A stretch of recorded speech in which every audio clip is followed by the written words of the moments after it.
Ready হচ্ছে এখন, এবারে ঠাকুর দেখতে বেরোবে। ওকে ক্রিমটা মেখে নিলেই রেডি, চুল বেঁধেছে।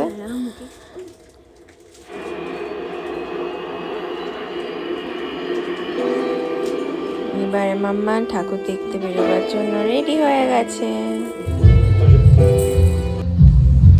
আমরা এখন ঠাকুর দেখতে বেরিয়ে পড়েছি মাম্মার সাথে। মাম্মা সরস্বতী ঠাকুর দেখতে বেরিয়েছে, আমরা এসেছি বাচ্চাদের কম্পিটিশান দেখতে, ড্রয়িং কম্পিটিশান, কিন্তু তখন শেষ হয়ে গেছিলো। বড়দের কম্পিটিশান হচ্ছিল ড্রয়িং, সাগরিকায় উৎসবের পক্ষ থেকে। মাম্মা ভেতরে হাঁটছে, ওখানে অনেকগুলো দিদি বসে আছে, দিদিদের কাছে যাচ্ছে, দিদিরা ফটো তুলছে। দেখো এবার মাম্মাও গিয়ে ফটো তুলতে যাচ্ছে দিদিদের সাথে।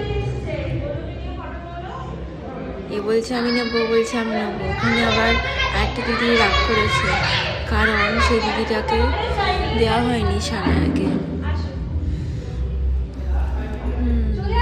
বাচ্চাদের কত অভিমান।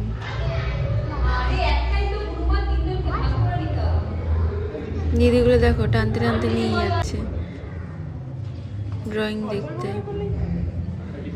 আসবি তো? এবারে মাম্মা যাবে ফাইনালি সরস্বতী ঠাকুর দেখতে, কিন্তু কি অবস্থা, মাম্মা ঘুমিয়েই পড়েছে ঠাকুর দেখতে গিয়ে। গোটা বাইকে ঘুমিয়ে ঘুমিয়ে গেছে, ঘুম এসে গেছে।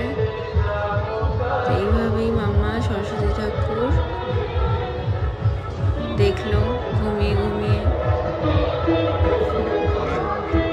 মাম্মা কি কাণ্ড, মাম্মা ঘুমিয়ে পড়েছে। ঘুম আর ভাঙেনি। বাড়ি যখন নিয়ে গেলাম ঠাকুর ঠাকুর দেখে, তারপরে মাম্মার ঘুমটা ভাঙলো।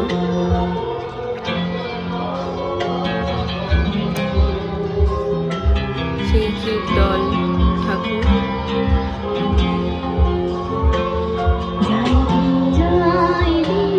মাম্মাকে আশীর্বাদ করো, শোনা মাম্মা।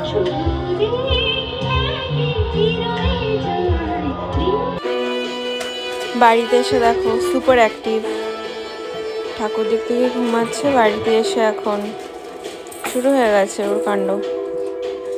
বাইরে চুপচাপ থাকে, কিন্তু ঘরে ওরকম নয়। বাইরে লোকে দেখে ভাবে বাবা কি শান্ত মেয়ে, কিন্তু ঘরের লোকই জানে ঘরেই ওর আসল রূপ।